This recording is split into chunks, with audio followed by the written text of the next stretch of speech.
Isipin mo to, brother, Steph Curry sa Boston Celtics katambal si Jason Tatum. Ano sa tingin mo? Ilang championship ang mapapanalunan nila? Kasi kailan lang, nagpasabog ng isang napaka-wild na hypothetical trade scenario si former NBA star Jeff Teague sa Club 520 podcast. Sabi niya kung inoffer daw ng Celtics si Jaylen Brown para makuha si Steph Curry mula sa Golden State, baka pumasok uli sa panibagong level ang Boston. Sabi pa nga ni Teague, if you put Steph Curry on the Boston Celtics and trade Jaylen Brown, they would have went to the conference finals. At linawin lang natin ha, hindi naman sa ina-underestimate ni Teague ang kakayahan ni JB. Champion yung tao, finals MVP pa nga eh. Pero iba lang talaga ang epekto pag si Steph Curry ang nilagay mo sa court. At pag inisip mo ng mabuti, may punto rin naman si Jeff Teague kahit papaano. Tignan mo yung sitwasyon sa Golden State.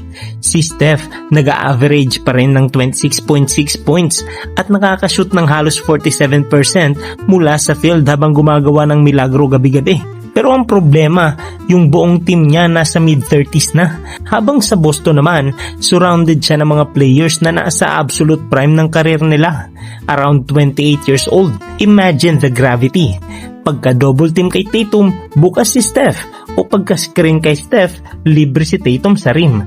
Kakabahan ka talaga bilang kalaban. Pero eto na yung malaking tanong. May katotohanan ba talaga sa mga trade rumor na to? O pang clickbait lang talaga? Kasi honestly, kung titingnan mo ang paligid ng Warriors ngayong off-season, puro usap-usapan na alis na raw si Steph kasi nag-fail ang Dubs na makakuha ng isa pang superstar. Mula kay PG, Lauri Markkanen, hanggang sa libreng free agency rumors kay LeBron. Kaya marami na ang nagsasabing, Steph, umalis ka na dyan kung gusto mo pa manalo ng panlimang ring. Pero ito yung crazy part na nakakalimutan ng karamihan. Si Steph mismo walang balak umalis sa Bay Area. Ayon sa NBA insider na si Brian Windhorst, eligible na si Steph sa panibagong contract extension worth $140 million for 2 years. At kahit papiliin niyang mag-intay hanggang next year para pumirma, magkakaroon pa ang Warriors ng mahigit $100 million sa salary cap space para pagbilhan siya ng mga bagong kakampi. Kahit nga si Warriors owner Joe Lacob, diretsahang sinabi na clickbait lang daw ang lahat ng trade noise na naririnig nyo online.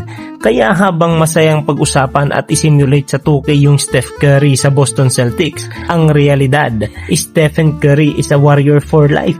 Ayaw niyang mag-chase ng ring sa ibang kupunan dahil mas mahalaga sa kanya ang legacy na binuo niya sa Golden State. At sa dulo ng araw, doon mo mas lalong irerespeto si Steph kasi sa era kung saan mabilis mag-request ng trade ang mga superstar kapag naghihirap ang team, si Curry, handa siyang magstay at lumaban kasama ang franchise na naniniwala sa kanya mula noong unang araw.